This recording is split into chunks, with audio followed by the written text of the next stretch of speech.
For many of us who are Christians in the Western world, the idea of the rapture of believers at some point in our future is so deeply ingrained into our belief system that the thought that the Bible does not teach a rapture is not even a consideration. Many of us have played tricks on friends by leaving clothes out so that our friends might believe that we have been left behind, that they have been left behind. I've done this myself. Harmless fun, that we would say. What is not such harmless fun is that we have used left behind theology as a form of evangelism, using fear as a motivation to attempt to bring people into God's kingdom. So what does the Bible say about the rapture? Firstly, let me say that the rapture as it is commonly taught cannot be found in church history before the 1800s. There are four main passages that are usually referred to when discussing the rapture. 1 Thessalonians 4 verses 13 to 18, 1 Corinthians 15 verses 51 to 54, Matthew 24 37 to 44, and Revelation 4:1. The first one we'll take a look at is the scriptures in Thessalonians. So what is the context here? Well, the Thessalonian church was suffering much persecution. Paul in 2 Thessalonians 1:4 says, Therefore among God's churches we boast about your perseverance and faith in all the persecutions and trials you are enduring. Paul is writing words of comfort for his first century readers regarding what would happen to those who have died. So let's look at this passage in 1 Thessalonians chapter 4. Brothers, we do not want you to be ignorant about those who fall asleep, or to grieve like the rest of men who have no hope. We believe that Jesus died and rose again, and so we believe that God will bring with Jesus those who have fallen asleep in him. According to the Lord's own word, we tell you that we who are still alive, who are left to the coming of the Lord, will certainly not precede those who have fallen asleep. He is telling them that those who have died will be resurrected as Jesus was resurrected. So he's saying unto his fellow Christians, don't be discouraged. Verse 16, For the Lord himself will come down from heaven with a loud command, with the voice of the archangel, and with the trumpet call of God, and the dead in Christ will rise first. Prior to the introduction of the rapture doctrine in the 1830s, all published commentators interpreted 1 Thessalonians chapter 4 verses 13 to 18 as referring to the resurrection of the dead at the final coming of Christ. Verse 17, Then we who are alive and remain shall be caught up together with them in the clouds to meet the Lord in the air, and thus we shall always be with the Lord. The same word for meet is used in Acts when Paul was travelling to Rome. What we see in that passage is that the disciples go to meet Paul. Paul then continues on to Rome with the disciples accompanying him. Again, the same word for meet is used in Matthew 25, where the 10 wise virgins went out to meet the bridegroom and to welcome him. It's like going out to the airport to meet someone and to welcome them home. These verses do not refer to a secret rapture 7 years prior to the resurrection.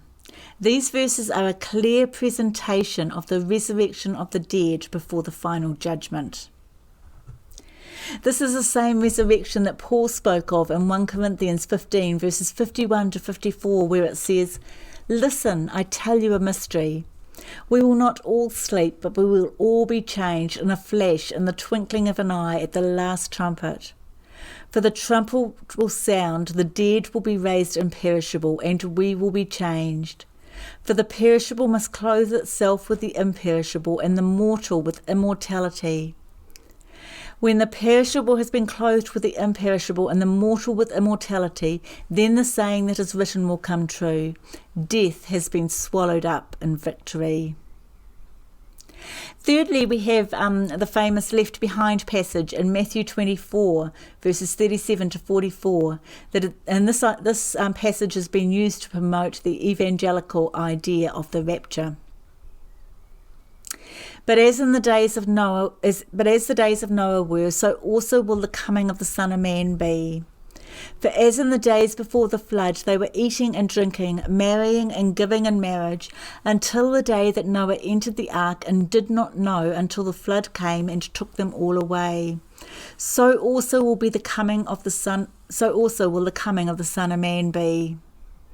Then 2 men will be left in the field, one will be taken and the other left. 2 women will be grinding at the mill, one will be taken and the other left. Watch therefore, for you do not know what hour your Lord is coming. But know this, that if the master of the house had known what hour the thief would come, he would have watched and not allowed his house to be broken into. Therefore you also be ready, for the Son of Man is coming at an hour you do not expect. I talk about this in more detail and with lots more context in my messages on Matthew 23 and 24. But just to note a few points here. Firstly, in relation to verses 38 and 39, the verses that reference Noah. One key point to note here is that in the days of Noah, it was the unrighteous who perished. The bad guys were taken and the good guys were left behind. Something to think on, because this does not line up with the theory of a rapture. To put these verses in context, in Matthew 23, the preceding chapter to this one, Jesus pronounces judgment on the scribes and Pharisees in that generation. These verses then follow on from that. The point of this passage is to highlight that in the days of the flood, Noah declared a coming destruction, yet people carried on with their lives as normal and they ignored the warning. Jesus in Matthew 24 gave the people, the Jews, clear signs of what they could expect to see prior to the judgment that he talked about in chapter 23 coming upon them.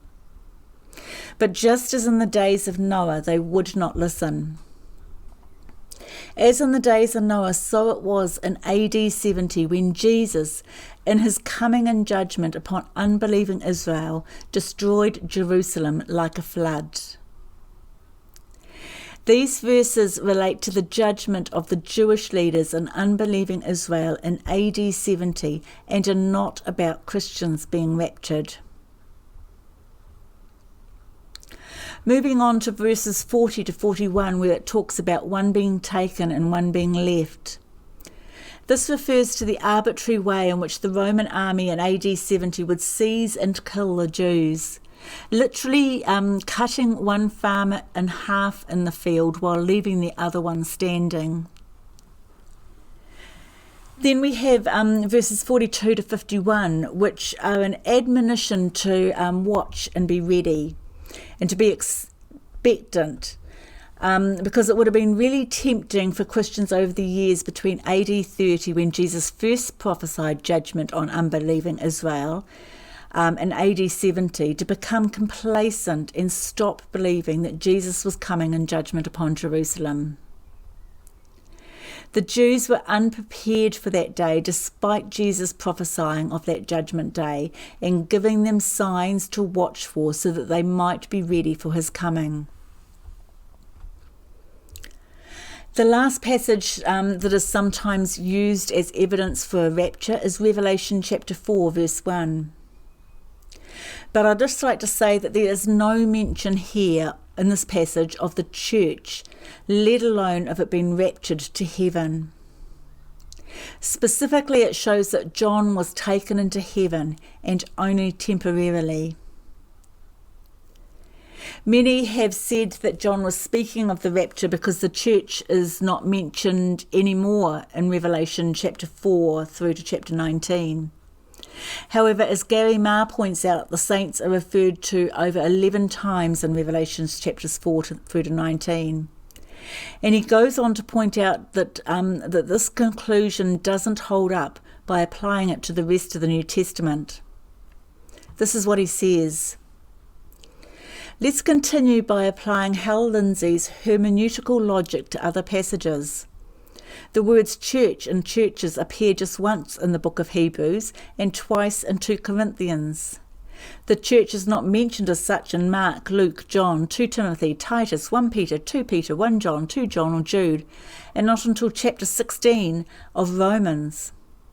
Unless we are prepared to relegate large chunks of the New Testament to a limbo of irrelevance for the church, we cannot make the mention or omission of the term church a criterion for determining the application of a passage to saints of the present age.